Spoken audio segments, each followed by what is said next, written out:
rewind and do that again. You can announce public comment again. Alrighty. All right, we've started the meeting. We're now unmuted and we're gonna see if there's any public comment on items not related to an agenda item.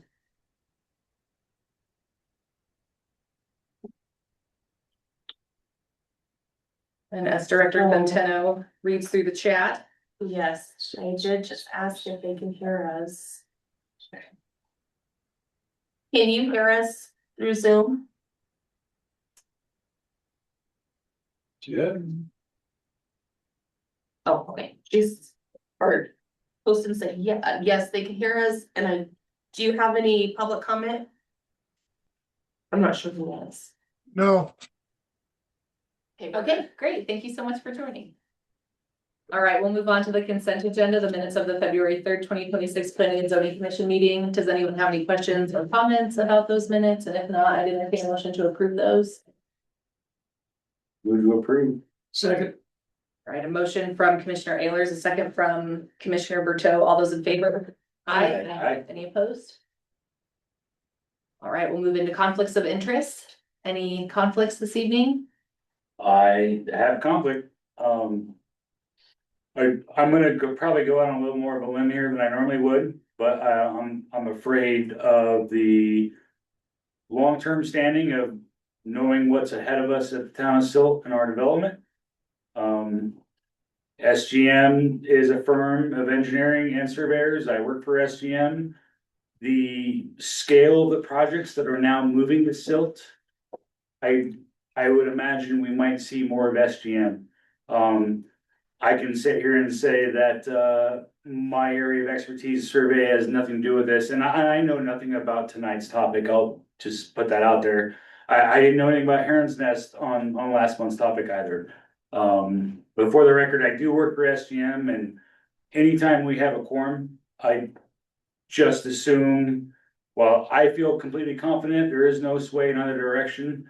I don't think there needs to be even a question.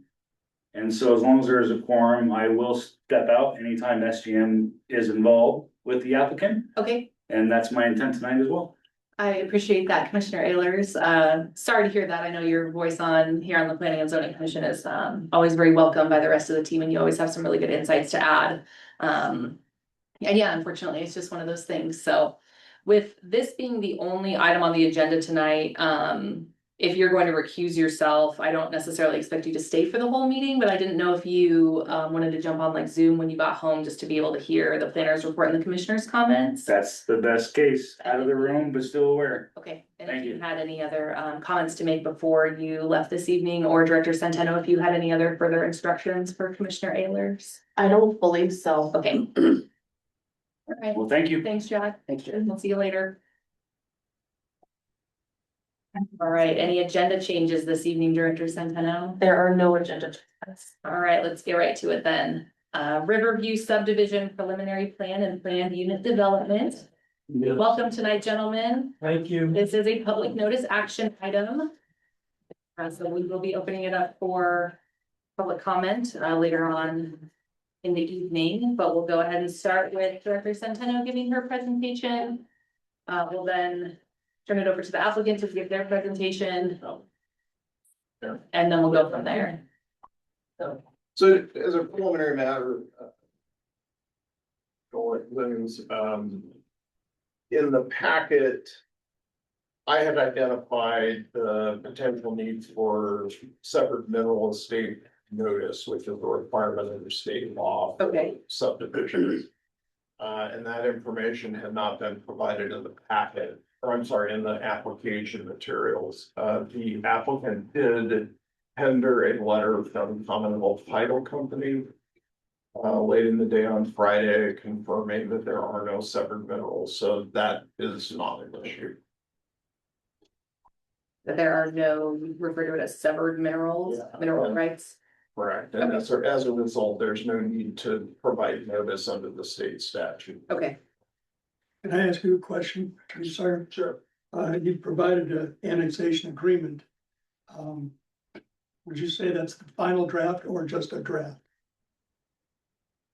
The packet includes the annexation agreement from Oh. 2000. Oh, sorry, understood, it was my thought that it was something recent, sorry. No, I don't.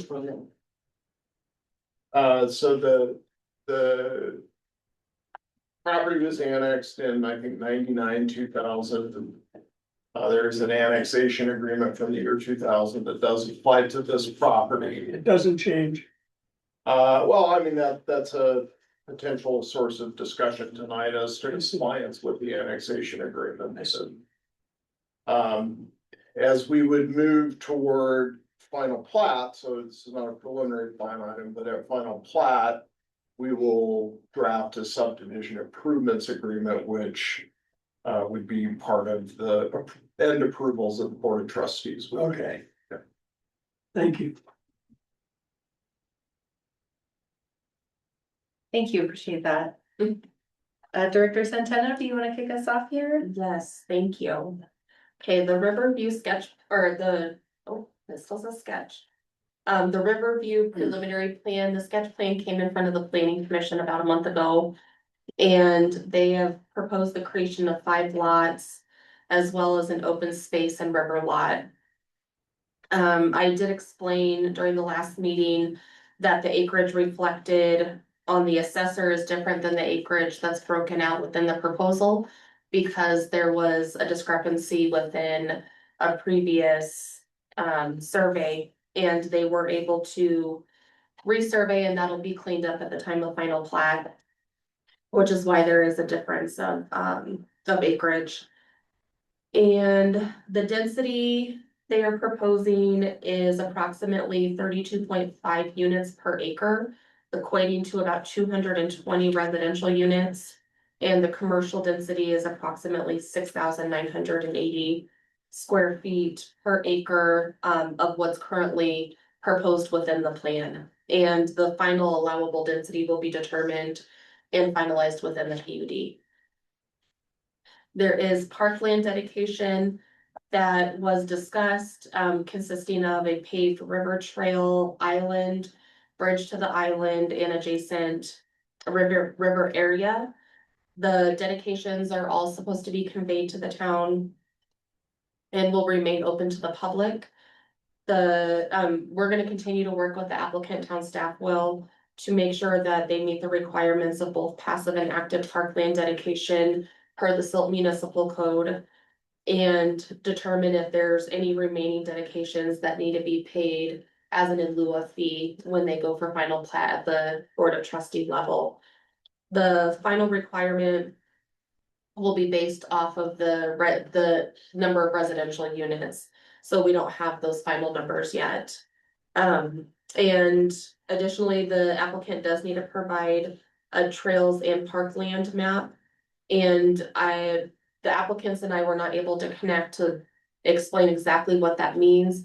We actually want a full map depicting where the trails are, what's subdivided, what's gonna be subdivided and dedicated to the town.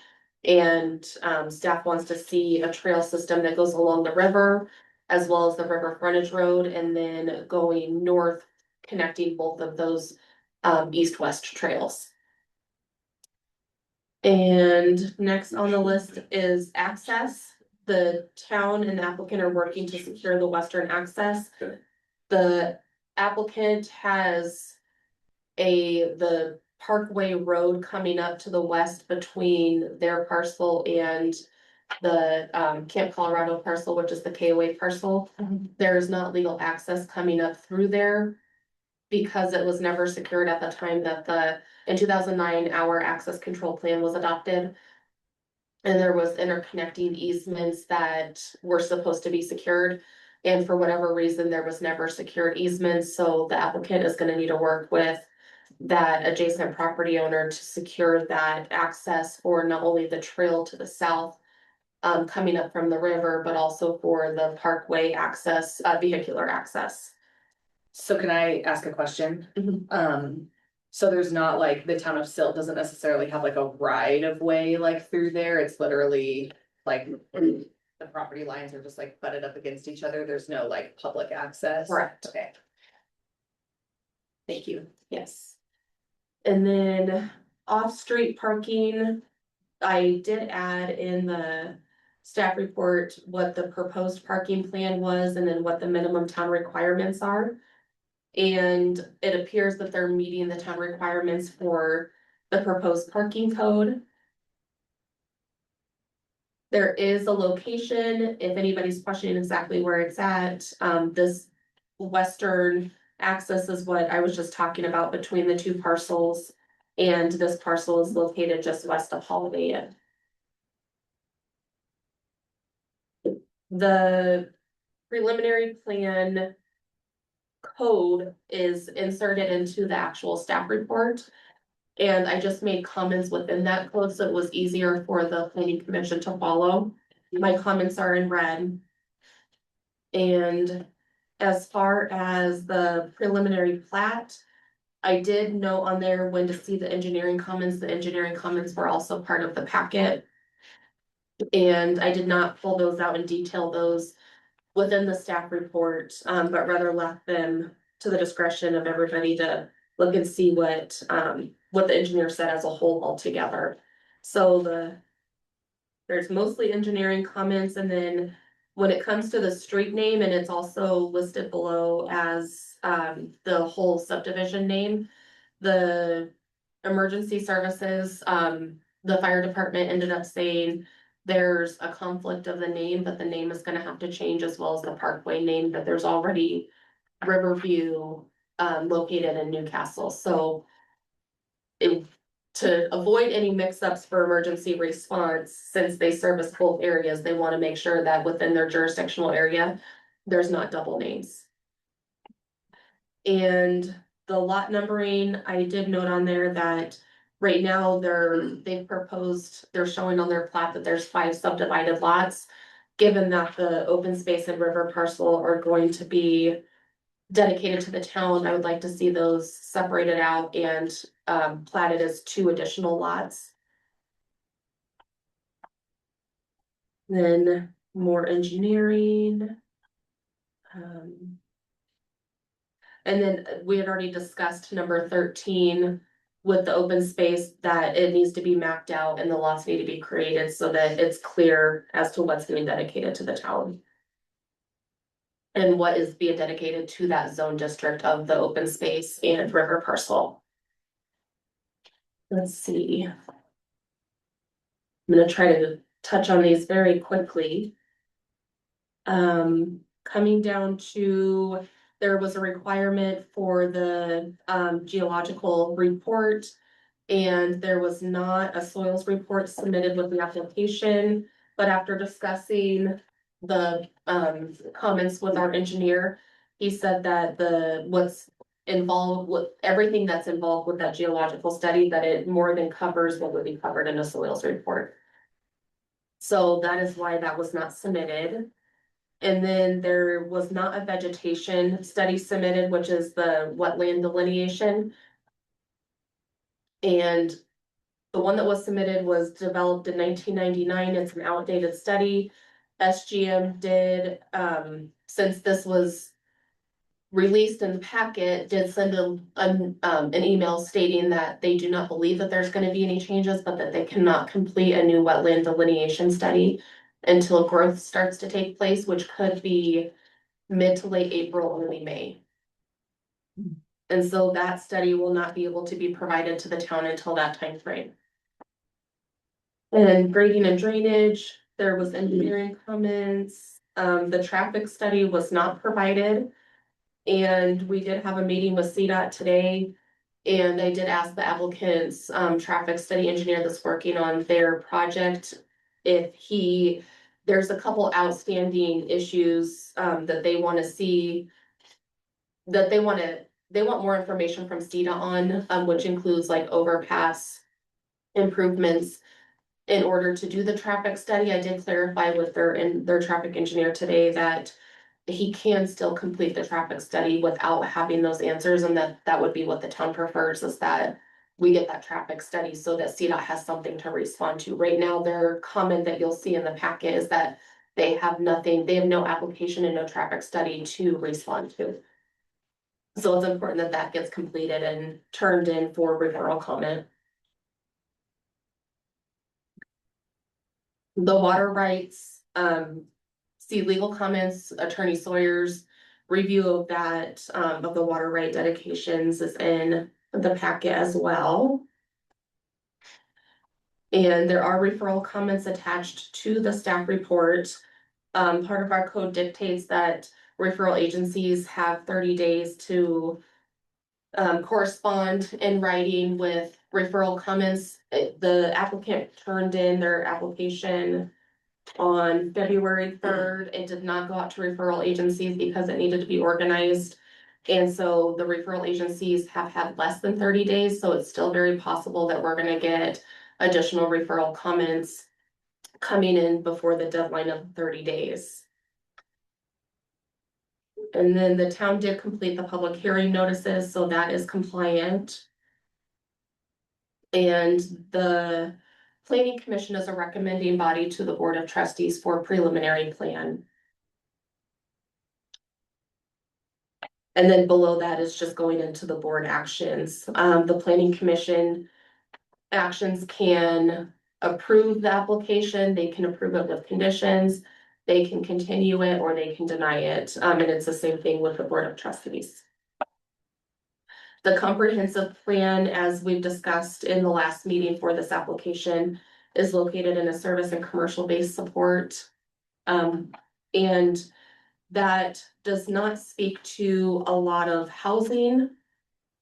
However, town staff is interpreting that overall the concept of the project with the commercial adjacent and visible from the I-70 corridor meets the intention of the comprehensive plan, and the additional housing units that are gonna be south and less visible from the I-70 corridor are going to meet the housing needs assessment that we are going to utilize when we're revamping the comp plan this year. The zoning, our zoning map currently shows it as a B2. It is actually not a B2. Our zoning map needs to be updated. What we discovered is it's actually an existing PUD, and the applicants are proposing a new PUD to go along with their proposal. I did put proposed conditions within the staff report. One is that all representations may be binding. 2 is that the applicant provides any additional requested documents and pays all related fees. 3 is that all referral agency comments, including but not limited to town staff, town attorney, town engineer, and fire district, be addressed prior to final review. Number 4 is that the traffic study be completed. And there's also corrections if you were able to review the town engineer's comments. There's methodology within the traffic methodology report that needs to be revised. And then number 5 is that the applicant acquires the necessary access to the western line, which incorporates the access all the way from the river up to the river frontage road. And then number 6 is that the wetland delineation report, including noxious weeds, be completed and submitted to the town. And with that being said, if there was any sort of expansion, it's unlikely, but if there was expansion of the wetland space, that they would have to reevaluate what their concept plan is, and they would have to adapt to that. And then number 7, as Attorney Sawyer said at the beginning of the presentation, the mineral rights notification needed to be remedied before this public meeting, and that did take place. And then number 8 is that the trails and parkland map be submitted depicting the trails and the trail system and dedications, including the declaration of the active and passive parkland dedications. And then number 9 is that the applicant creates separate subdivided lots for the parkland dedication to be reflected on the plat. Number 11 is that the applicant provides a proposed amendment to the annexation agreement with the final plat. And number 11 is that the applicant provides a proposed subdivision improvement agreement with the final plat. And number 12 is just the disclaimer that any approvals would not be for construction, and that the permitting will need to take place for construction. I did add the PUD, the PUD is available within the staff report for review and any comments that you might have. This is not a review for the PUD itself. But proactively, if we can get any feedback on anything that you saw in there that you would like to see addressed, that would be great. And the packet is very, very long. I'm sure that some of you had a hard time even getting it to load. So if you have any questions or you want me to go through anything more intensely, I definitely can. I can pull up the plat, we can look at that. We can pull up the referral comments and look at those if you have any questions. That was a lot of information, so. Thank you. Lots of information. Yes. Heavy packet. Do any of my fellow commissioners have any questions for Nicole? I know I have a couple, but I'll save mine. At this point. Nicole, I just had a question on the referral letter from Colorado Parks and Wildlife. I was hoping that you could pull that up. I believe it's in the 670s in cases. Okay. Let me find it.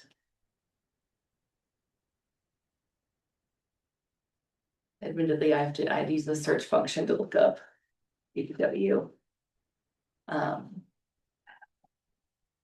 I didn't necessarily have any questions on that. I guess I just wanted to call attention to it to my fellow commissioners. Really, CPW's comments had to do with the bridge, the potential bridge going across the river, and some of their concerns regarding like wildlife habitat migration. If I was reading through that. Yes. Yeah. Any other things in that you could maybe highlight for us? Yes, I did reach out and I am gonna have a meeting with CPW to better understand, cause their letter was a little bit more regional. There were several more regional concerns Okay, that weren't necessarily affiliated with this application in particular. yeah, So once I meet with them and have a better understanding of what their concerns are and what we can do to help address, I mean, because really their final guidance was make sure you follow these guidelines to the best of your ability. yeah, But I want to better understand what that looks like and how the town can work with them and partner with them to make that happen. yeah. Yeah. Yeah, I kind of noticed there, like you said, kind of more regional comments and, you know, although we're discussing like one specific application this evening, like within the larger context of like all of the developments that are now kind of coming Yes. to us that are along that portion of it, I'm just trying to be like very mindful of like things happening in the right order for like the overall concept of like that whole area. Yes. That's okay. Yeah, that, I agree, and I think if we can get a meeting set up with them and better understand. Even a concept plan that they have for a regional approach, that would be great. All right, any other questions before we turn it over to our applicants? All right, well, hi, gentlemen, welcome, thanks for coming Hi there. tonight. Good, so if you all, we met before, I met Cunningham from Cunningham Development, and we've been working with the town and staff. Well, I think we're a year into this now, and we'll address the CPW at a later point after Nicole talks to them. Probably the bigger one is CDOT, that referring to the traffic study, which we can address. I think you all know Jeff Simonson from SGM, and they have done all of the true groundwork to take it from the sketch plan that we received unanimous approval from you and the Board of Trustees in November. And I think we could, and John Kirsten's gonna try and be here. This is also caucus night, so he's over at the school caucusing, but John and I have worked very closely on this along with Jeff and his whole team. So I don't know which order you'd like to take the questions from. If I go from comments that were made before. The density is actually 198, not 220. Okay. I believe, so that's one point. Our goal, as you may remember from the sketch plan, was to focus on providing workforce housing for the community and area and some tax revenue through the roughly 28,000 square feet of commercial space on the front, which also acts as a buffer from I-70. In terms of the parkland, I'm just trying to go through the notes from what what Nicole mentioned. Nicole, if you go to the next, these were comments that came off of the town engineer, but there's another one that shows the parcel map. There we go. So to explain the 4 parcel lots, 1 through 4, that's to the north, those are the commercial lots. To the south of that is the residential lot, which is a combination of 6 buildings, and Jeff can address it, but we work very closely with Warren on the fire district for fire access, for parking, etc. The 2 lower parcels, and you see the kind of crooked line through the middle, those are the 2 open space parcels that we referred to initially in our sketch plan. Those remain the same, and I believe if you go further down, there is a slide with all of the engineered detail. If you keep going, there are multiple pages, if you can imagine, for this. There's the trail is somewhat shown on this one, but we've detailed the trail. It's basically 20 feet wide with connectors that Warren needed for fire, for ladders to be able to come down, make the turns, so that we've provided fire access along the river while still maintaining the open space. So some of the open space is river, some of the open space is parkland. On the left side of this, in that dotted area, that's actually 1/3 of that island. You can probably see it behind you if you look in the picture, but a third of it is controlled by this property, a third is controlled by Camp Colorado next door, and the other third, Jim, as I recall, is owned by the town now, correct? Correct. So we showed a bridge in order to create a trail connector. If CPW is concerned about that relative to wildlife, we were just trying to accommodate pedestrian access and the town's open space. So what we are committing to do is dedicate all the open space and to deed it to the town as part of the ongoing plan, which starts obviously over on the other side of 311 with the existing town property and the boat ramp, which I often use, and so on, and be able to carry that down with this trail all the way down along the river, and that would therefore connect with the island and so on and so forth. I think you could say we've done a pretty serious job of engineering that trail, its location, and the dedication of the open space. So if there's confusion there. Are there engineered plans? Yes. Well, No, What you're seeing, that is not what you're seeing right now, Michael, is the trail location in preliminary plan. The actual design obviously will accommodate the loads that'll be delivered by the ladder truck that Warren Moon is talking about. And so that'll be in final design is where we will actually go through the detail of the specific construction aspect of it.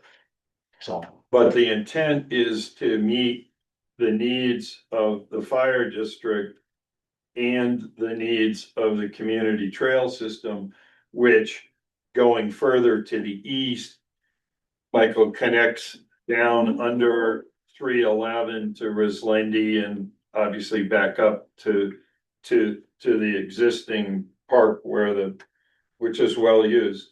So that intent is to be able to create that corridor both for pedestrian use, bike use, but also, for fire access to the buildings, which was very important from day one. So if anybody have any questions on that, I can kind of move us through to the next one that Nicole brought up was access control. I kind of see it. Can you slide it slightly to the left? To the left, Nicole, will it move over? Cause we have everybody that's on the Zoom. Yeah, so the history on the east side is the town owns the property to the right of what we're looking at. And this property dedicated 30 feet in order to get the 60-foot access on the east side. The big thing that you may have remembered from the fall, and Jim and Nicole have been very involved in this, is that we've been dealing with CDOT now for maybe 8 months now.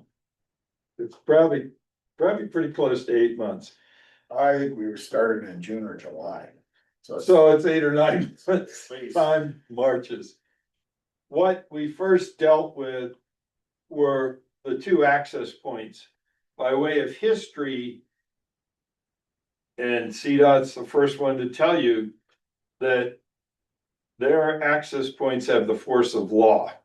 So it took us some months, along with Skip Hudson, our traffic consultant who used to be with CDOT, to come to an agreement where those access points were, because they had set them out in, I think, 1999 or 94, where the access points were gonna be all the way down the frontage road on the south side, as they did across the western slope. One of those points was not what you see, so where you see the SGM logo is actually the old water plant site.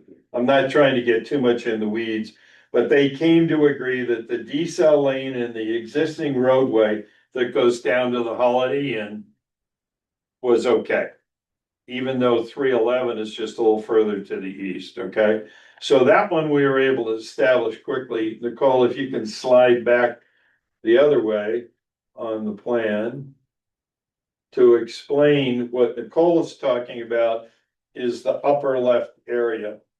We are dedicating 30 feet for the town on that, our section. And then the section to the west of that is Camp Colorado. They would obviously benefit from the access, and CDOT wants them to dedicate 30 feet to get, like the east side, 60-foot drive down to this location where you see our road going east-west. Probably might be better not to use one with all of, is that fire? I don't know if you've got another one that shows it. But to explain, we've been through months with CDOT to get that finding collectively, working with Jim and Nicole and everybody else. There we go. That one's probably okay. And Go up one, yeah. I have a question. Has Camp Colorado agreed to? I'll turn that over to the town manager. They have not agreed to anything as of yet. Okay. Sorry, continue. There's more to come on that. It's a different discussion perhaps. Okay. Okay, so in that context, it benefits them, and CDOT wants that access. They won't give them any access to their property unless they agree with it. And then you see our parkway, which will be renamed, going east-west. The purpose there was that CDOT wants that access point to Camp Colorado as well. And it provides the access point over to the other roadway. Mike's office talked about accessing over to 311. That's something that CDOT also wants. There's a design scheme for that between what's now owned by Holiday Inn Express and the other piece that's owned by the town. So the idea was that they wanted a connector east-west, and we've accommodated all of that in our plan, which had a lot to do with the location of our east-west parkway. I don't know what else I can answer on that, other than we did send over to Nicole. I think there was a little bit of confusion, but part of the purpose on the east side is to be able to provide a pedestrian access down to the river. Part of it's on our property, part of it would be on the Camp Colorado property. I had, our surveyors put that back on, so Nicole does have in her file an exhibit for the trail easement. The idea being, we want to provide as many pedestrian accesses to the river as possible, particularly with the island and so on. Does that make sense? Okay. Street name, we just talked about that. We talked to Warren about it. The two plats, for the south side, I think you platted those in your design, haven't you? The legals have been done by survey, but As far as the. the open space, the two open Yeah, space pieces. they're shown in the, you can see the lot lines. Right. They're existing. So the surveyors surveyed that out, in coordination with fire's need for specific places for the trail. And also to maximize the amount of public space south of the buildings. So all of that has been very carefully put in. Soils, I think, are all, delineated. Michael talked about the, ownership. There was a little confusion because there had never been a deed for transfer of the mineral rights. So we have dealt with that. I apologize for any confusion. And we did add, Michael, a notarized affidavit from the owners, current owners, who we are representing in our contract to purchase, that they had not transferred the rights, even though we provided the full Commonwealth title did a mineral search. Okay, we talked about the trails. Traffic is probably the big one. And Parks and Wildlife, to your points, I'm on the board of Colorado Trout Unlimited. We work with CPW every day. We're very cognizant of the importance of the river for wildlife, and I think the town's gonna end up owning 2/3 of the island, and that's really where the wildlife are. The elk herd is on the south side of the river and so on, so it's more of an accommodation to whatever CPW and the town want to do. We're here, whether it's a bridge or not, or whatever. We're very cognizant of being very sensitive to wildlife, and as I said, I pull my drift boat out all the time at the park.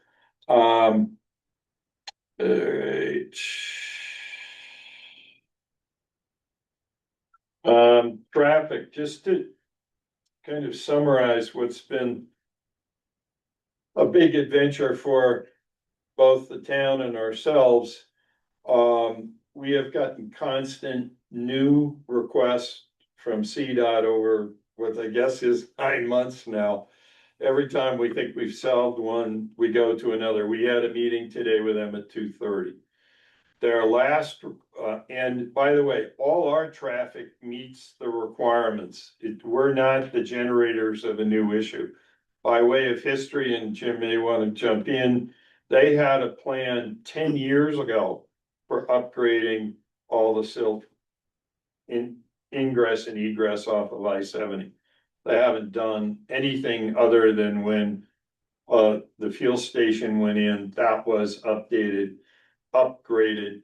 They told us and reaffirmed again today that the on-ramp eastbound, they're planning to do this summer. So the reason we didn't submit the traffic report, we've got all the data, we did all of our traffic counts, do you want to address that anymore, or?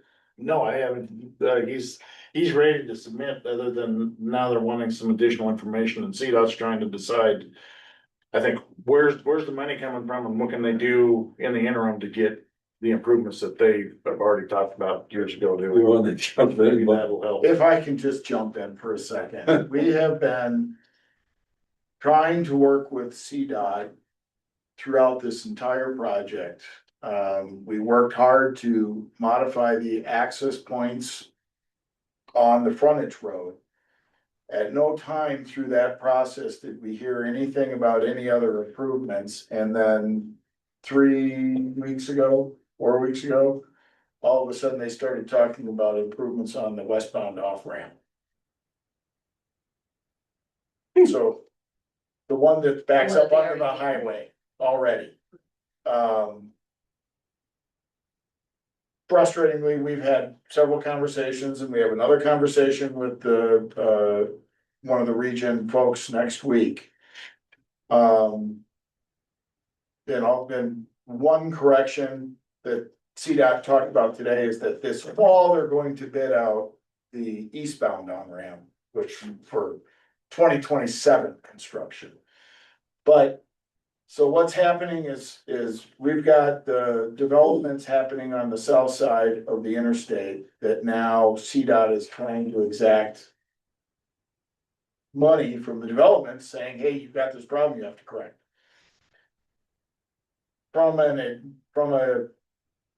My position, I have a problem with CDOT trying to extract money when the problem exists today. When, if the town were to create an impact fee for any item, we have to control for and remove deficiencies that exist from the impact. CDOT doesn't seem to want to play that game. Now, the language in our call today was a lot softer Mhm. in terms of what they would require. And they're meeting tomorrow to discuss this, by the way. So I think when you look at the access control or access to the frontage road, that's settled. It's what happens beyond that, and we're not sure what CDOT's gonna come back with. The town has some tools in its chest that it can work with to help mitigate that. This development and the other developments aren't creating the problem already exists. They may be exacerbating the problem, but the problem is already there. So there is already a safety concern awareness by CDOT, which is reflected in the IMTPR regional rating of projects that need to be done. The Silt interchange is, I believe, number 3 on the entire list for the entire region, so it's pretty high up there. But the IMTPR has a very limited amount of funds that it gets to use. What we heard today was that, that there's $11 million to do safety improvements at the Newcastle interchange and the Silt interchange. Both of them are highly rated in terms of needing upgrades. What that means, I don't know. So there's just a lot on the actual interchange that is not been answered by CDOT, and it hasn't been able to be answered at this point. Thank you for that. I did have a follow-up question. Are the improvements that are supposed to be made this year and next year, do any of them address like pedestrian access on the bridge? They do not. The improvement that is on the docket is only the extension of the eastbound on-ramp so that you don't have to stand on your gas pedal to hit highway speed by the time you get out to I-70. Every day, every day. And if you don't remember to stand on your gas pedal, you're going 65 miles an hour when everyone else is going 80. When you hit the merge point.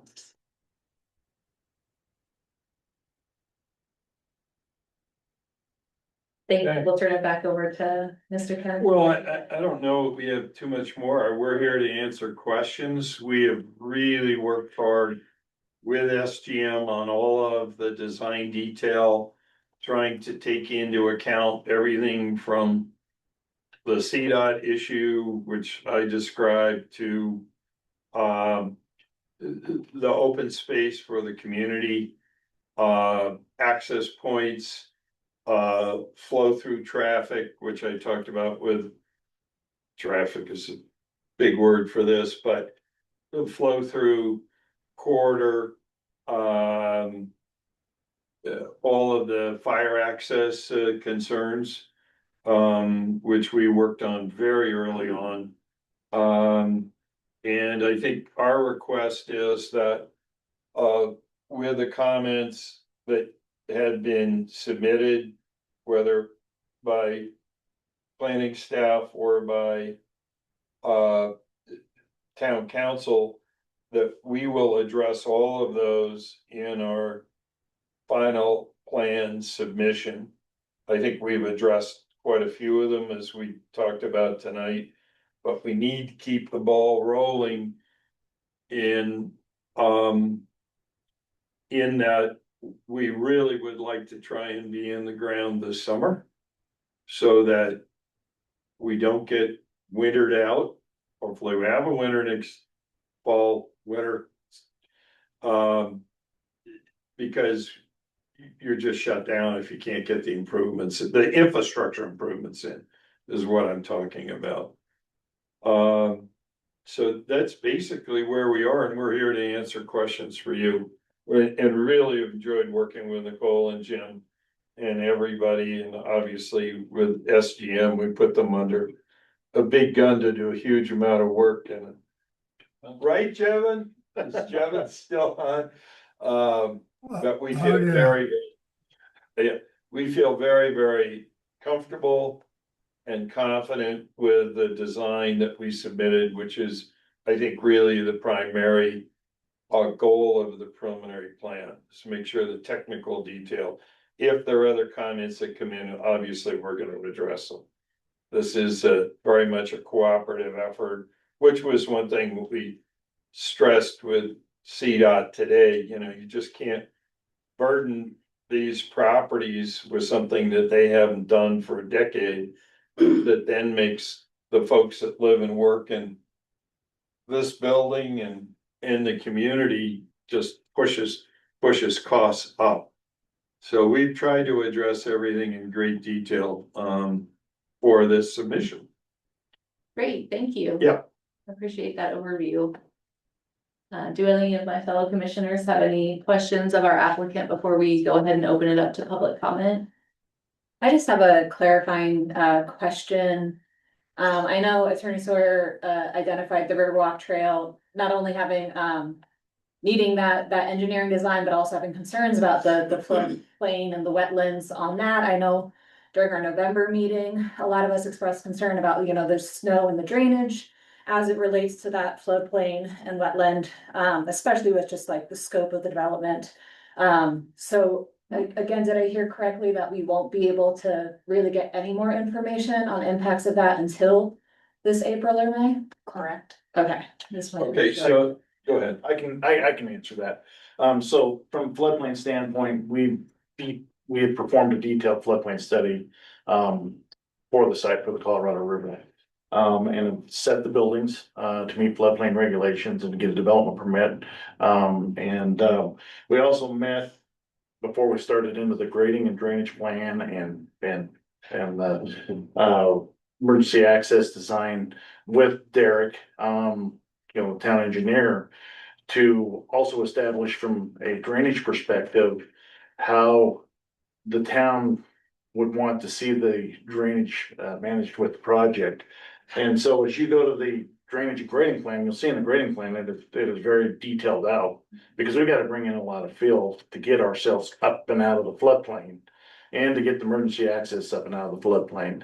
The question marks that exist in the wetland study, that exist in the 99 study, are what's the status of the irrigation ditches that used to go across that property, which were identified in that study.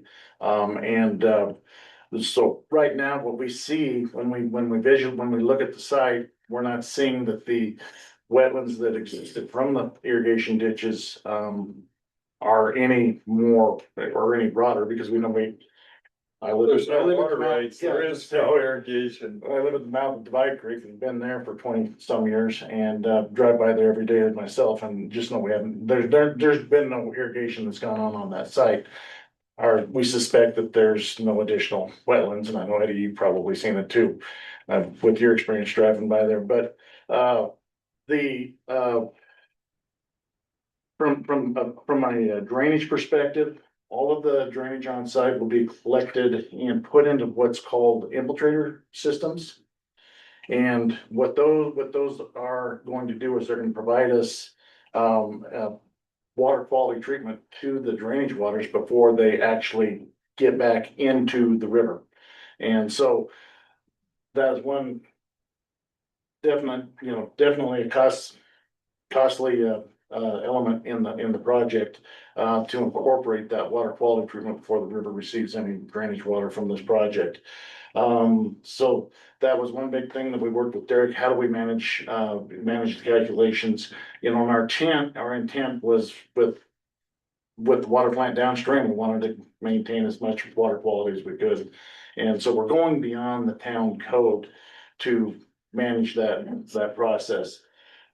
Back to the emergency access around the back and, that's gonna be a concrete path. And it'll be setting on, a lot of it will actually set on, some of these infiltrators, these chambers that are in the ground. And they're what's called HS-20 loading. They are capable of carrying that load from a fire department vehicle. It'll actually be a legal load, just like a bridge will have to carry that same load. And so they're designed for that. Again, you can get a standard infiltrator, can be half the price of a HS-20 infiltrator, but sorry, man. Yeah. That's what we gotta do, to make that work. But yeah, your wetlands, your water issues that you were talking about, Jen, that you're concerned about, those really don't, and the trail and all of that grading is up, out of the floodplain, up, out of the wetlands. And so that's been where we really focused a lot of our design, make sure that works. Jeff, with regard to engineering, at the top of our town engineer's comments on your plan set is a statement that says there are critical sketch plan comments have been ignored and must be resolved prior to Board of Trustees. Yeah, but that will happen, Michael. What didn't get on this drawing was the trail. See the red trail that Derek drew on up in the right-hand corner. We didn't get that trail shown over to tie into the trail that goes then underneath the box culvert into the old master petroleum property. That's an issue that did not get done. I'm trying to remember do you remember what the other ones that didn't get incorporated into it, Matt? At that point, we did not have that survey over in that area to get that done, but that is something that we will be doing before we go to final plan. Let's see, the snow storage table, that's not gonna be, we've identified what snow storage is on the site. I think bicycle parking requirements, that'll be coming with your individual site plan. Right. For the, same with the, trash enclosures, We've outlined them on the sketch plan. As I said, they were focused on the big issues. Obviously, snow storage table is important. What we're requesting is that these conditions be incorporated in the comments to be addressed for the final plan.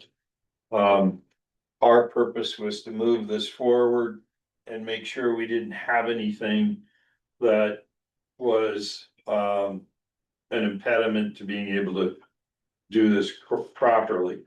And, trash enclosures, they were on the original sketch plan.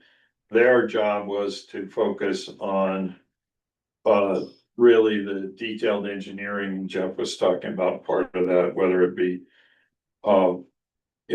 We actually inherit water from CDOT, from the frontage road and part of it from I-70. So we had to address all that stuff and really focus it in. These are all things that we will absolutely have addressed in the submission of the final plan. But that's, in my mind, that's the purpose of a preliminary plan, is to have all the input, to have input and therefore be able to incorporate that in the final plan. Sure. Yeah, go ahead, I'm sorry. Please go ahead. I was going to see if Commissioner Gitgerelli had any additional comments, and after she's finished, Attorney Sawyer, if you have a couple comments that you'd like to make. Take it away, Adrian. So the purpose of, we often say, the purpose of preliminary plan is it's where the heavy lifting is done in order to determine that the site actually can accommodate what is required under the code. And there are some elements of what's required both under the code and under the annexation agreement that aren't included in the plan set. So for example, there is not a raw water irrigation system, which is going to be required to be fed off of a well that the town has decreed for that location. Has there been any analysis done as to the ability to cite that and how that'll be incorporated into the project? There's not been any analysis at that point in time. We did talk briefly with Derek about that. Options include a well. Also include the option of bringing, actually exercising some kind of intake off of the river as well. Well, if you want to be under the town's plan for augmentation, you'll need to use the decreed structure of the well. Okay. And that's not a problem. That's something that can be easily incorporated into this design. The code requires an analysis of active and passive parkland. And the code has definitions for what active parkland constitutes, and there's a formula for how much that has to be dedicated. That was not included in the application. Has there been consideration about how much active parkland needs to be created? It's a dedication requirement. It would need to be dedicated to the town and where those facilities will be and what those facilities will constitute. So I'd like to address that. This is not a place for tennis courts or volleyball courts or anything. If the town wants them, we'll do it. I think we're on the river and when we consider active versus passive, we're building a bike trail. We offered to do a bridge over to the island to provide additional active areas. That's a decision the town needs to make. You know, we're happy to do either. As everybody knows, we did that in the sketch plan. Our sense is virtually all of this is active by virtue of being along the river and utilizing the trail. We're happy to put in other things but again, the town is the one that will own it, not us. And that was one of the things, that's why you see the definition of the two open space areas. One being mostly river and the other being the island and the additional open space along the south side. So With the trail. with the trail. So if this committee or the board wants more. As I said, I don't think tennis courts are appropriate, but that, you know, those kinds of things we're prepared to do, recognizing that we're also dealing with health and safety issues. So I apologize. I thought we addressed that in the approach of what we've shown for trails and access points. If we need to define it further, we take that to heart and we will, but we need some guidance. Sure. Does anyone have any other questions before we open it up to public comment and then back to any other questions or comments? I got questions. It's pretty basic. I would think through the engineering portion of it. On sheet 19, basically it shows the storm line. And you've got some areas where you're coming pretty close to the water line. I mean, there's 1.9 feet. Is there any plans to insulate any of that? Yes. Okay, I didn't see Yep. any detail or anything like that. Yeah, again, you know, I know Michael's saying this is where the heavy lifting's done. We want to get enough detail that we know that, but at the same time, if you look at what the town's requirements are for preliminary plan, what the snow requirements are, they don't go to the detail of construction detail, which is what you're looking for in that instance. We do have a water line insulation detail on sheet 37. There's just a few sheets in here in case you missed it. Well, I just didn't see it called out on the Yeah. profile. Yeah, and what we typically look at on that, Eddie, is we, ultimately what we'll look at is we'll try to get that same separation as what frost depth is to get to the water line, and we treat it with basically the rule of thumb is 1 inch of blue styrofoam insulation equals 1 foot of separation. I've So- done it both ways, you know. Yeah. See, also, Top left corner there. And we do have some call outs on the water line plan and profiles for insulation at storm sewer crossings. okay, good. So maybe it'll help all of you. One of the very proactive things that Jevin and Jeff did is sit down with the town engineers immediately once we had these plans developed to a level. So a lot of their comments are comments that we had already discussed incorporating. Yeah. And the next one would be on the water line itself. You show a number of 6-inch services. Maybe you show a number of 6-inch services coming from the main. You know, what it does, it shows a cap on the end. What are your intentions as far as when you do the installation and the testing of that? And if you do test all the way to that cap, how are you gonna get the water out of that section of pipe? Yeah, that'll probably be, you know, once it's tested, we'll have to blow that out, obviously. We can do a couple things. We can do a temporary blow off for that service. And then swab and cap at the end after the pressure testing has been performed. Okay, good. General question, sanitary sewer, why is it so flat? I mean, that 4100, or 41%. There's not much grade to get into the sewer. I mean, actually, I have to go to a pump station to get sewer evacuated out of the whole site. That'll be privately owned and maintained by the HOA. But the sewer is flat, minimum grade for the PVC. And that's just the grades we're dealt with there. So that is minimum requirement scope for an 8-inch line.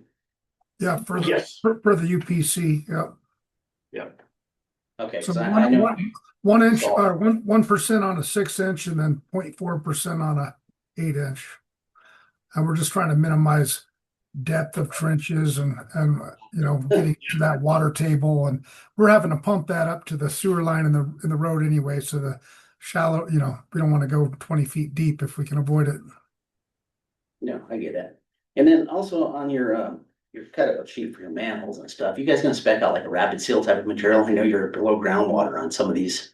Most of them, just wanna make sure we don't have any ground infiltration of that septic system. I know I got some in basalt, so it's a big, It is a big deal. When we go in and do the vacuum testing, for the manholes, obviously, as you're familiar with, you take into account the groundwater depth, and in this particular instance, we certainly will just probably say that the groundwater depth is at the surface of the ground when we do that vacuum testing to make sure that we are not, and that's the standard of care for the industry. yeah, each of the joints, we also put like a rapid seal material, it's kind of a pitch thing almost, and Yeah. it's very specialized to make sure that you don't have any water coming in. And then, another question, where are you guys getting your fill from? If you got all this grading that needs to be brought. We're working on that right now. Seriously working on it. If you've got some left over, send it to No, us. we don't have none. No. I just, No, we're working on, John's not here now, we're working on a number of locations with quality fill that we can bring Yeah. in. We've been offered some, we just wanna make sure it's good. I seen that red dirt coming down for that other Oh. project, I'm like, no, don't. No. It's just- Right. you're So bringing- if John were here, he'd tell you that's something he's working very hard on. There's a couple opportunities that exist on adjacent projects. It's just the art of the deal at that point. One in Newcastle and one in Rifle that have excess that they need to get rid of. And then going back to the stormwater, you know, where you have all your snow storage and everything like that, what's your plan on, you know, cleaning out them inlet basins and all that good stuff? I mean, you're gonna get some sand and whatever stockpiled and all that good stuff, and it's gonna, you know, go ahead and fill them up. Are you guys gonna do it on a yearly basis, or, I mean, I see that as being a big problem, you know, you get the inlets and all that other good stuff, but they don't maintain and manage that portion of it, you know, and then pretty quick, you're getting stuff plugged up and you're not really Yeah. getting the. And then that was part of the early on discussions that we had with Derek, what is gonna be the best way to work on that. So at the end of each one of before we go into the infiltrator basins, we've got a large vault that has a sump in it that'll settle out the silts. And then in reality, what happens is once this, and the floatables obviously will be settled out. So again, those are where we're trying to get the trash and the silt taken out. And of course, after a large event, particularly one that produces a lot of sediment and those will be, you know, maintained at that point, and that's all you can do for, you know, that's what the town has to do regardless. But then the effluent, when it leaves that inlet, goes into the first bay of the infiltrators where water really slows down. And it will actually collect the sediment and then just move towards the river and all the other infiltrators. Yeah. Next question I was looking at was, your erosion control. You show a lot of temp seeding, you know, you're gonna get all your infrastructure and everything in place. And then until you start digging for everything, you're planning on seeding everything, what, irrigation, that comes back to my thought, how are you gonna, you know, make sure it's irrigated and it survives and it's just not, you know, you throw seed down and you don't take and, you know, it becomes a dust bowl. I mean, it's very, very critical to make sure that it's. You being in the business, you've had to deal with that, and that's why you're asking the question. And John's not here to answer the question, but at the end of the day, you plant the seed at the right time of year, obviously, so that you get germination to take. And if it's in the summer, you're irrigating it with the raw water irrigation system. And making sure that it germinates. And then, believe the town has a 2-year requirement to hit 70% growth, or we go back and do it again. And that's passed on to the contractor, obviously, to make sure that he is assuring that happens. And then, I think the biggest and most important thing is management throughout the year. Yes. To make sure that, you know, absolutely, we constantly, that it don't die out and all of a sudden, you know, we're getting all these dusts and, you know, then they get accumulated everywhere else. It just, it's, you know, I've just seen enough of it and it's like, man. yeah. We're super sensitive to that, That's quite certainly in the areas we're responsible for. Part of the business association, so this, understand that. These are apartments, they're not for sale, so we have a much greater control over the quality and management of these areas. Well, and I think a lot of that temporary revegetated areas are in the overlot grading. You know, prior to coming and doing our site plans for each of the lot developments. So once those lots are developed, you know, a lot of that area will be impervious, and then we'll just have the landscape beds to contend with. So that's just for temporary reseeding for the overlot grading prior to site development. Yeah, exactly. You guys have to get one from the state also, this is overnight. Yeah. Oh, yes. So you have to get, Yeah, yeah. no, nothing checking on. So, kinda covers most everything I had. I didn't. You know, there's a lot of stuff that I seen Derek made notes and stuff on. I know you guys can catch most of this, but just. Well, and I mean. Review of what I see. Just when we after we prepared this and met with Derek, he said, I'm gonna review this as if we're heading on to the next level so that we don't have to do this 2 or 3 times. So I appreciate the comments that he's got, so we get them in one fell swoop. And Orrin, we'll meet with Orrin again too, to make sure that his needs are met. Yeah, we met, again, to repeat myself, we met with Orrin very, very early on, and that affected the location of buildings.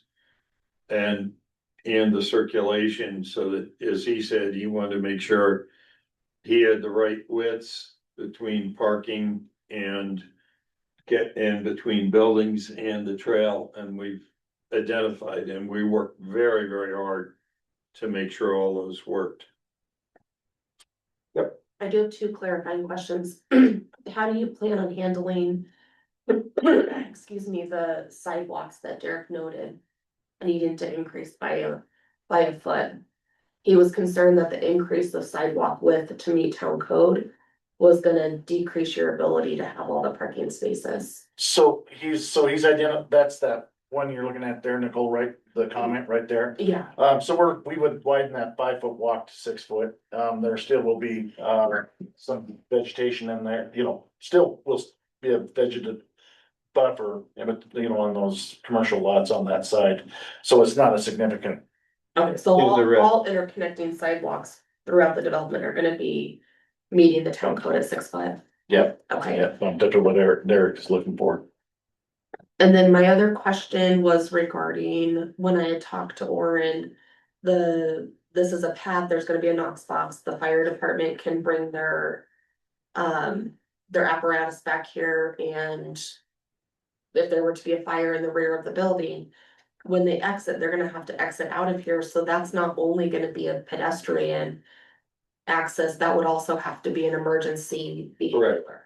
Yeah, that was shown on the sketch plan from the beginning. That's how we work that into the, and that's where you see the access point there between building B and A, you can see, so he can turn and come out, and all those turning radii are designed to support that. And I think what she's talking about is going off onto the Colorado, Camp Colorado property. Yeah, so this That trail access, that can't just future trail. end abruptly, it's gonna have to circle back around and come up. And this access, there potentially could be a vehicular access that emergency services are gonna have to use to tie back into the parkway and get out of it. Well, as I recall the discussion, I wish John was here because he had talked to Warren about it. But he looked at his main emergency access between buildings A and B, and I could be corrected by that. The purpose of the trail continuing over was built around connecting and continuing further to the west through Camp Colorado. And then Travis sent you, we have also the trail going north. So are you planning to acquire an easement for that as well? Are we, If your emergency access is contingent upon using your neighbor's property. no, we're not. That's what I'm saying. Emergency access comes between buildings A and B. And I think Nicole's point is, how is the fire truck going to get out? That's how they get out. They go between building A and B and up and out. But if they pull in and they come around and they have to put out a fire over here, are they supposed to back up to get out? Per the International Fire Code, you can go 150 feet at a dead end and back out. And so we plan on meeting with the fire marshal to discuss this, but I feel like we have plenty of dead end fire access at 150 feet or less. And then from there, they can pull a hose from the fire truck to within 150 feet of all points of the building, and that meets the International Fire Code. And so they shouldn't have to get onto that trail really at all. So we plan on meeting with the fire marshal to discuss that, but they shouldn't have to exit that trail to the west of the property to meet fire code. Okay, sounds like we have a couple more things to button up there. But I think it's just a matter of, meeting and discussing the fire code. As it's laid out now, it meets fire code. And we'll meet with the fire marshal to discuss that. Yeah, as I said, work with him very closely on placement of buildings, widths and access points. And I think he had a couple of comments about breakout gate, keep normal vehicles out, but the ability for them to come through if they need, not break out, whatever the right word Knox is. box. What? Yeah, they have Yeah, Knox boxes. Yeah, yeah. Okay, All right, I think Director Centeno was just asking a couple of clarifying questions. Was that what we were last Yes. at? Okay, Yes. perfect. And are you all set, Nicole? Are you I am. good? Okay, Yes, thank you. perfect. What other questions do we have for our applicants before we open it up to the public hearing? I guess I'll just say, since this is a preliminary plan, a lot of my questions are going to still be in that final submittal. Landscaping, amenities, pathways within the development dumpster locations. Snow storage and HOA management, I think that's going to come in the future, but I'm gonna put you on notice now that those are gonna be my concerns as the project moves forward. Thanks, Commissioner Bertrand. None for me. Alrighty. Let's go ahead and open it up for public comment now, if that's appropriate. Great. It is now 7:47. Go ahead and open it up if anyone is here to make public comment regarding this application. All right, hearing none and seeing none online, correct, Nicole? Correct. All right, we'll go ahead and close the public comment at 7:48. And now each of us will be allowed to make a few comments before we take it to a vote, which would be a recommended action item to the Board of Trustees, correct? Correct. All right, what other questions or comments do folks have? Well, I see there's no recommendation from the staff. That is correct. There was still so many questions when the packet was put together that I did not feel comfortable making a recommendation that I would leave it up to the planning commission until I had more information. And there has been a couple more submittals since the packet went out that staff and referral agencies have not had a chance to review and respond to yet. That's the fire district. The fire district did get their referral comment out. They did not, from what the applicant submitted between Friday and now, the referral agencies have not had enough time to comment based off of the couple of responses received. But there were not very many responses received from the applicant as far as sending things back to referral agencies for additional comment. All the engineers issues.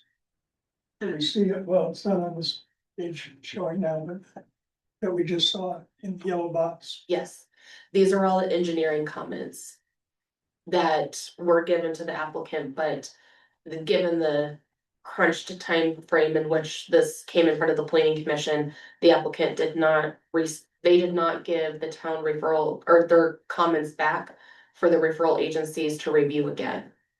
Well, I'm wondering if we should give the applicants another month in a meeting to get all that resolved. Is that, put it on the table for discussion. I think that's a good request. I mean, there's quite a few items, like you said, the fire district and then had a chance to come back and make any recommendations or anything like that. Especially with Derek, I know he always goes through it pretty thoroughly. And if he's got items that were not addressed, I think, before we can make a recommendation, I would think that we want to have those resolved, at least shown on paper, what's gonna be done. Say it anything, but I mean, Michelle, it's, right there where we can look at it, review it, and make sure that the recommendation we're given is the correct one. But that's just my thought. I think I would feel most comfortable in there as well, yeah. Agreed.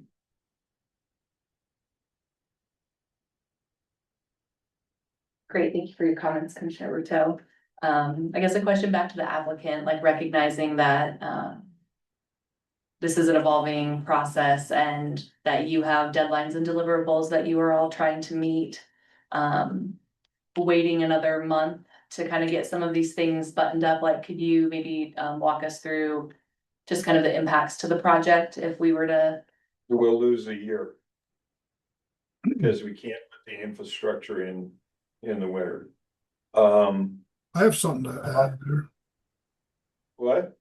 When we met with Derek, he mentioned that he would be recommending approval with conditions to address these comments prior to final. Yes.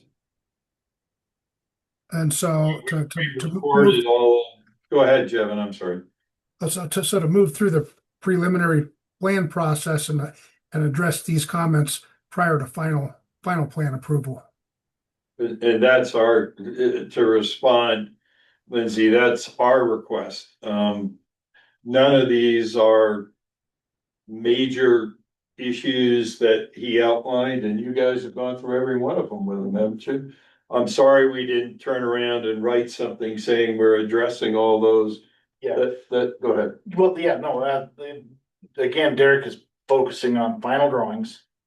Construction drawings, your code requires the preliminary plan level drawings that are much more schematic than these. Yeah, and that's our point. That's what I tried to make in the beginning. Obviously, the CDOT issue is one that's evolving by the hour, by the day. Just on that point, so you're aware of it. I authorized immediately after that meeting, they threw a curveball at us. They wanted 12-hour rather than 24-hour measurements. I authorized those to be done immediately. We should have those in the next few days. Our request is we can incorporate all the engineering comments from council in our final submission.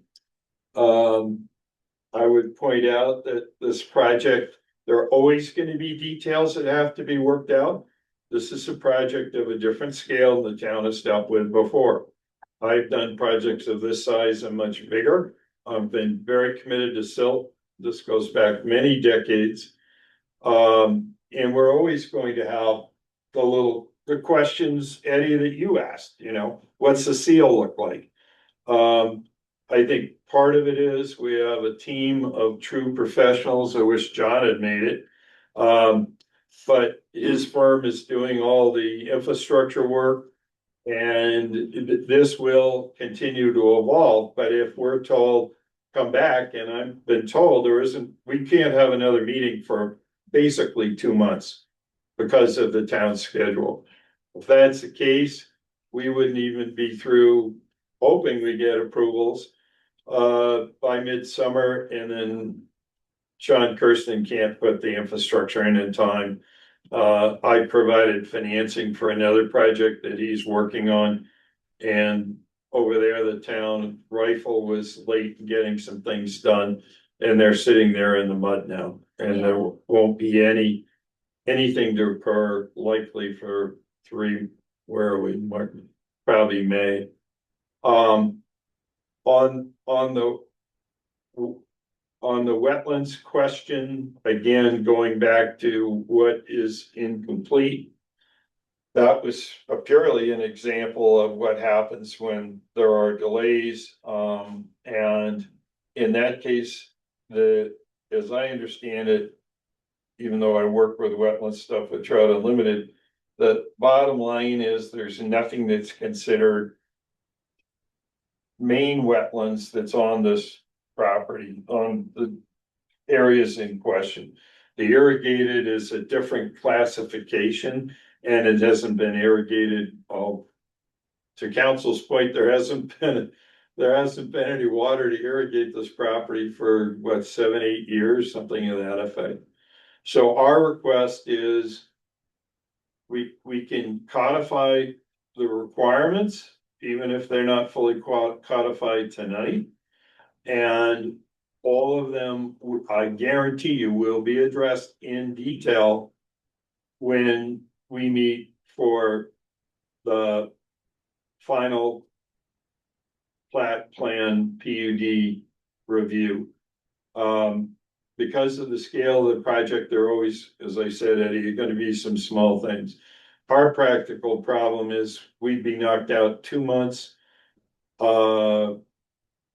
Obviously, the Board of Trustees has to make their own decision next week, but it just magnifies this and adds another year. And by the way, I'm paying the current owners a lot of money every month, and that weighs heavily on affordability on this project. So that's our request. Is these are all items that can be addressed in the final. If you like what we're doing so far, and we're at a point where we've met the code requirements, then we can address all the specifics, because this is recorded. We can go back and go through every one of them and address them in the submission. That's our request, but obviously you have to make your own decision. Yeah, appreciate that, Mr. Cunningham. Thank you. And just recognizing that, yeah, the impact of our decision will weigh on the project. And so just getting a little bit more feedback from you on, Yeah. you know, wanting to continue to see this project through, you know, within the guardrails of what is, you know, within the town code and the comprehensive plan and the ultimate desires for, you know, not only that parcel, but now as we're entertaining, you know, additional developments going in concurrently to that, you have some bedfellows, you that are kind of bringing up some of these questions about like the larger impact there. So thank you. Yep. Is that correct, Nicole, that, the next meeting is full of agenda items for them to be heard? So what Jen and I had told Mac when we met last week was that we potentially could add this to the April 7th meeting. And that I would talk to the commission tonight about having a very, very long meeting April 7th or doing a second meeting April 21st. So that they could be seen in April, so it wasn't gonna set them back that far. Probably they'd be back in front of the commission before the wetland delineation was done. Is 2 weeks an option or is that a notice issue? That would be a notice issue. Why? Because it's a 15-day. We're continuing it. It's been noticed. So then that would put us, well, So I guess I'm asking, if 2 weeks from tonight is an option. Can you do that?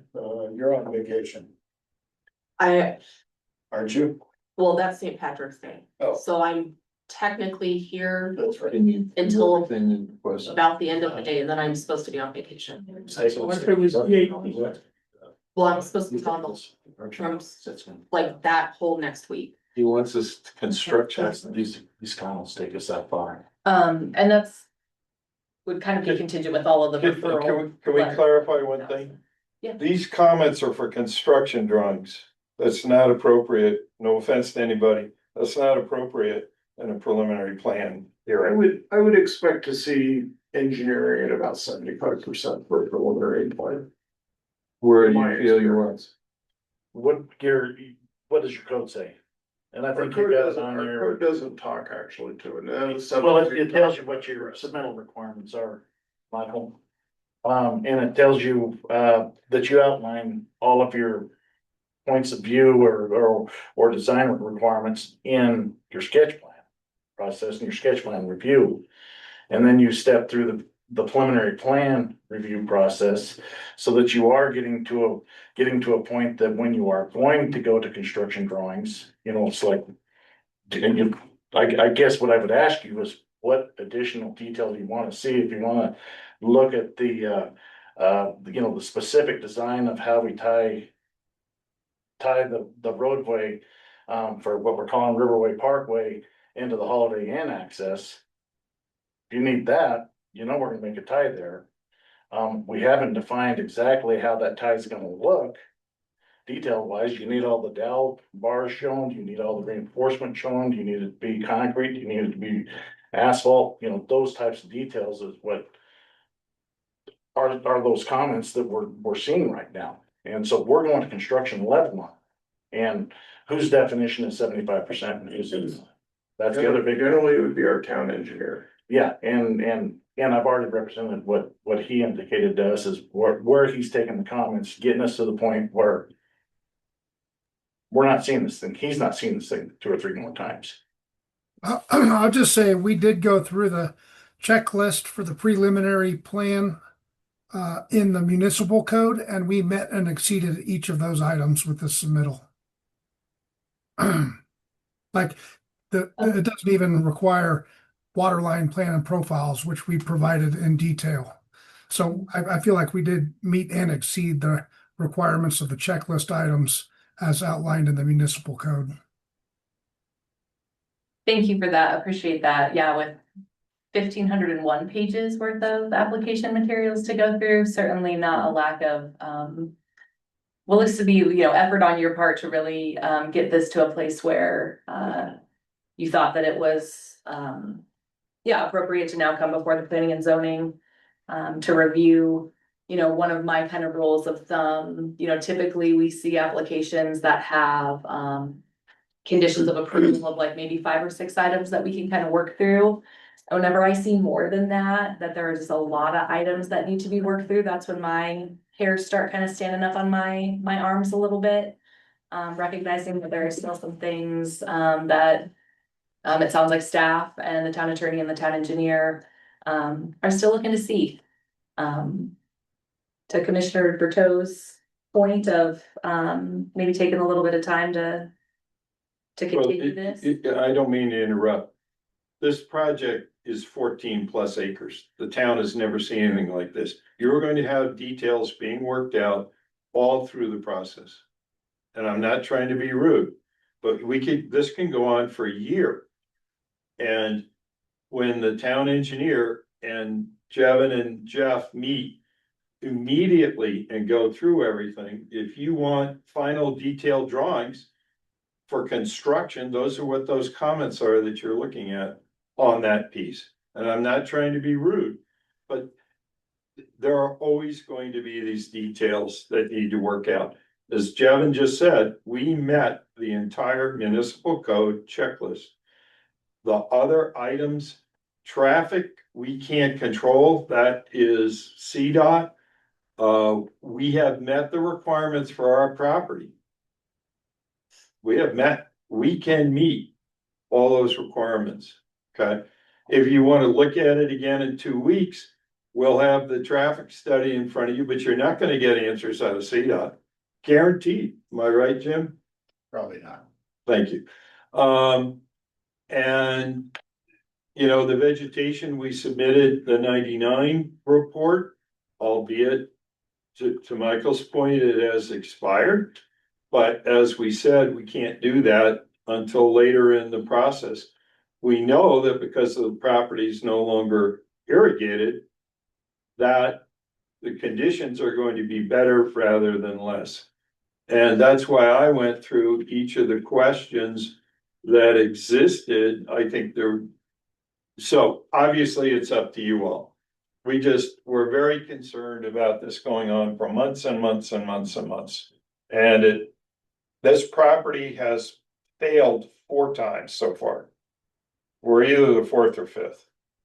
So, we think we've answered all the questions, on site and the requirements. If you'd like a specific set of things answered for you, we would like that defined. Now, maybe not tonight, but within the next few days. So that we can address them.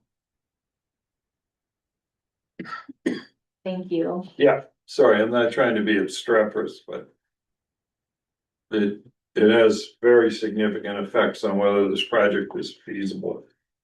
So, Absolutely. Decisions like this aren't obviously something that any of us take lightly, no matter which way it goes. Well, my feelings, I'd rather have the issues finally resolved and final point rather than having them left out there. I guess I can agree, CDOT is always difficult to deal with, yet, traffic study, something that we require, and maybe something that we need to have in hand. Fire district issues, I'd like to see that letter. Chief. That he's willing to back out. Usually they don't like to go into a fire situation and have to back out. It's not in any of the fire districts I've ever dealt with. Parkland dedication, you said it still needed to be received in full. In the irrigation plan. The code has a report requirement that should be fulfilled, yes. Chair Williams, I'd like to move that we table this issue, table the correct word, continue this issue until the April 7th meeting. I would hope that staff would make every effort to have it be the #1 issue for others that have come along, so that we have to have a long meeting, we have a long meeting. Can we make it the meeting before in March? We don't have a second meeting We in don't have March, that scheduled right now and at this Oh, you time. don't? typically just have one meeting a month. Can you make it the 7th or are we back at the 21st? There's 3 agenda items. It'll be an extremely long meeting, but if the commission is willing to do It's fine. a longer meeting on the 7th, then I'm willing to do it. We could even start a half hour earlier. Yeah. No problem coming in at 6 instead of 6:30. No, I think that would be something that we could show as a sign of good faith to our applicants that we wanna keep this moving forward. Well, that is my motion that we continue this to the April 7th. second that motion. We have a motion from Commissioner Berto and a second from Commissioner. Todd, why am I blanking on your last name? Tibbetts, second from Commissioner Tibbetts. To continue the motion until the April 7th meeting. All those in favor? Aye. Any opposed? So if I may, to clarify, the issues you'd like addressed are traffic, fire, parkland dedication and irrigation. Is that correct? Or are there any other issues? Was the trails and parkland map listed within the parkland dedication you just said?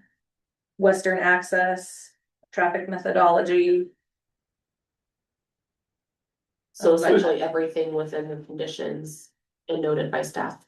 Yeah. I can create a list. Yeah. Okay, thank you. Thank you, gentlemen. We'll see you on the 7th. Appreciate your time. Thank you, Again. appreciate it. Thank you.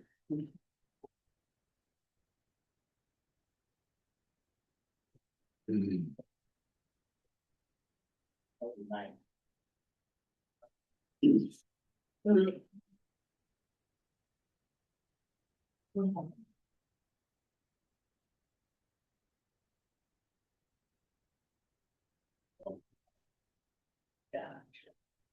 Please get hold of that. My computer kept crashing. I'll do it. Well, I can pull it up. Yeah, I can pull it up.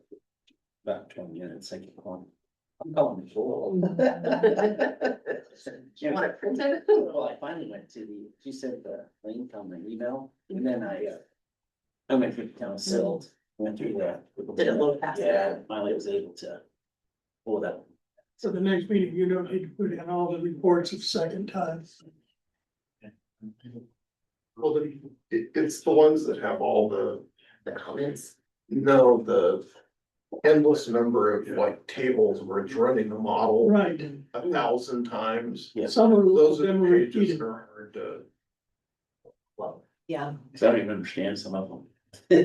Absolutely, like really appreciate your work on that, Director Centeno. I know that that was a lot of documents to pull together and to organize for us, and that was noted. I didn't want to be argumentative with the people, but we have gone through larger developments than 14 acres, so. Appreciate that, Commissioner Tibbetts. Okay. All right, let's move into the planner's report. This is a discussion item from Director Centeno. She's had a chance to catch her breath. Yes. The 1,501 page. The staff report includes numbers year to date, what's been happening in ComDev. And what I really wanted to highlight was this upcoming meeting and what that looks like. We do have Go Rentals coming in for their site plan review.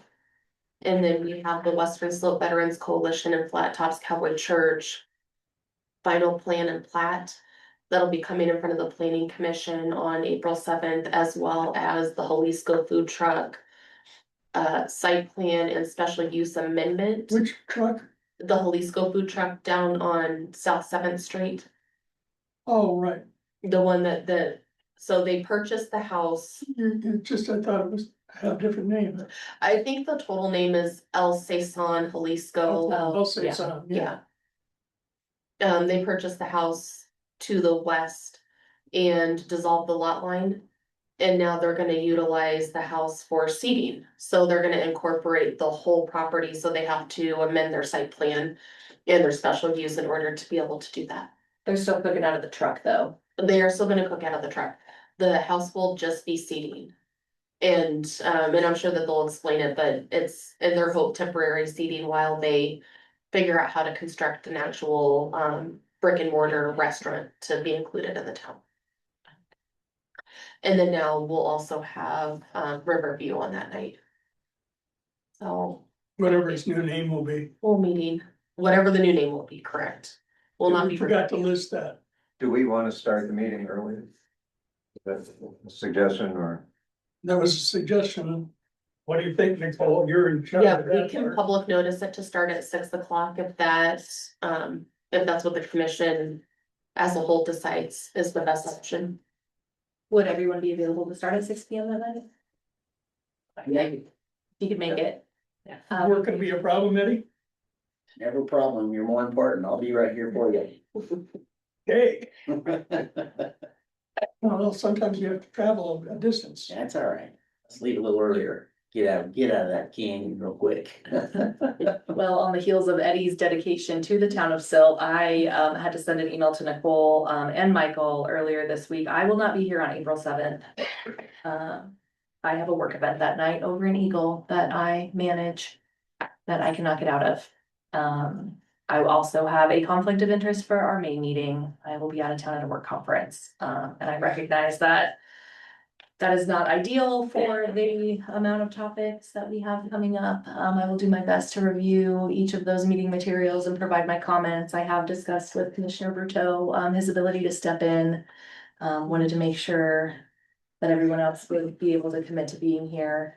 I know Commissioner Gizarelli. I know my has accountant for quorum doesn't get survey.